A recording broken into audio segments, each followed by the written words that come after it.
Hi, in this video, I am going to show you how to link HTML to CSS in Visual Studio Code. For this, first of all, we open Visual Studio Code.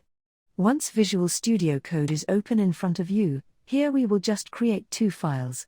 The first one is index.html and the second one is style.css.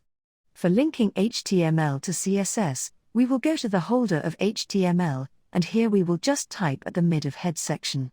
Here we will just type link. After typing link, these kinds of formats will be open. In this format, there are a lot of options, but we will click on the first one. After clicking, a link will appear to you. Once it appears, go to the both quotations mark of HF, and here we will just type the name of our CSS folder. The name of our CSS folder is style.css. We will just type right here style.css. After typing, it will be linked. Once it's linked, now we will check our HTML file is linked with style.css or not. For this, first we will just go to the body section, and here we will just write the heading.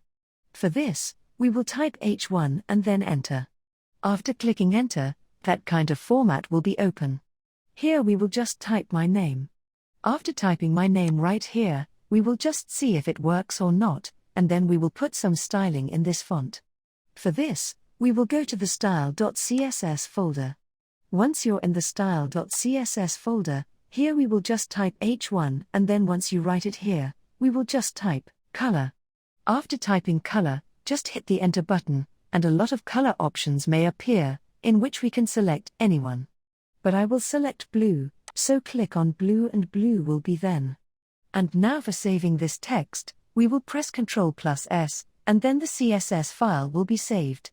And then we will go to the and in HTML file here we will just hit the Ctrl+S button, and your HTML and your CSS file will be saved. Then we will go to the browser, and in the browser, here we will just reload this page. So click on reload. Here you can see the color of font has been changed with the help of style.css. That's the way to link CSS to HTML in Visual Studio Code. If you found this video helpful, please like it and don't forget to subscribe to this channel.